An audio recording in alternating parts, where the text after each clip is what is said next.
በዛው ሰዓትም አቡበከር ረዲየላሁ አንሁ እዛው ቦታ ላይ ደረሱ።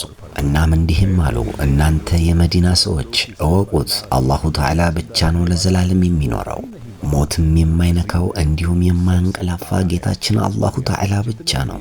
እዚህ ምድር ላይ የተላኩት ነቢዮችና ረሱሎች ጠቅላላ እያንዳንዳቸው ሞትን ቀምሰዋል። ልክ እንደዛው የኛ ነቢም ዛሬ መራራውን ሞት ቀምሰዋል። ነገር ግን እሳቸው በሕይወት አሉ እኮ በሥራዎቻቸውና በእኛ ልብ ውስጥ። ይህንንም ሲሰሙ ሰሓቦቻቸው እያንዳንዳቸው የተንሰቀሰቁ ማልቀስ ጀመሩ። የዛን ቀን አጠቃላይ መዲና ውስጥ ለቅሶ ብቻ መሰማት ጀመረ። ሴቶችም ከቤቶቻቸው ወደ ውጭ ወጡ። ልጆቻቸውም በፍርሃት የእናታቸው ጉያ ስር ገቡ። ወንዶችም እርስ በርሳቸው ዝም ብለው እየተያዩ ነበር። ሊገባቸው አልቻለም ከዚህ ትልቅ ሐዘን እንዴት እንደሚወጡ። የዛን ቀን የሰው ልጅ ብቻ አልነበረም ያለቀሰው፣ መሬትም ሆነ ሰማይ አልቅሰዋል። እያንዳንዱ መኽሉቃት አለቀሰ። መዲና ላይ ያለው ሰማይ ጸጥ አለ።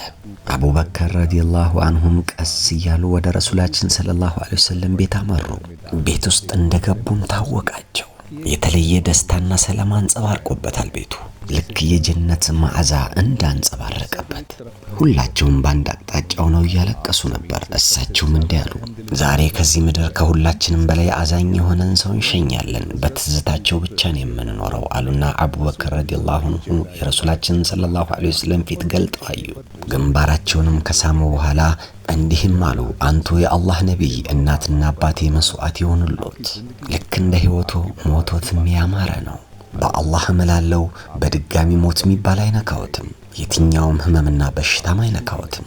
ከዛም በኋላ አቡበከር ረዲየላሁ አንሁ ከቤት ወደ ውጭ ወጣ አሉና ወደ ህዝቦቹም አስተውለው በሚያዩ ሰዓት ዑመር ረዲየላሁ አንሁ አደገኛ ድንጋጤ ውስጥ ነበሩ። በጭንቀት ብዛት እጅና እግራቸውንም እያወራጩ ነበር።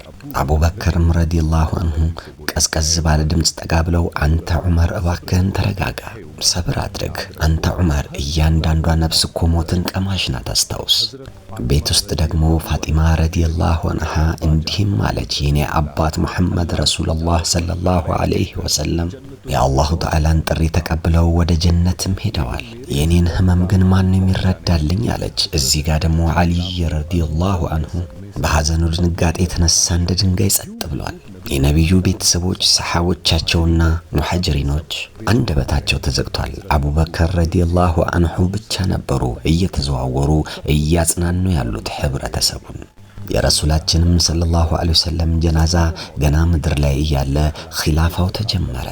የሙስሊሞች ኸሊፋ አሁን ማን ሊሆን ነው መባባል ጀመሩ። በዚህ ጉዳይ ላይ ረሱላችን ሰለላሁ ዐለይሂ ወሰለም ያስተላለፉት ትእዛዝም አልነበረም። ኡመቱ ክፍፍል እንዳይፈጠር ሲባል ጥቂት ሰሓቦችና ከህብረተሰቡ ክፍሎች የተወሰኑት አንድ ላይ በመሆን ኸሊፋ ማን ይሁን በሚለው መወያየት ጀመሩ።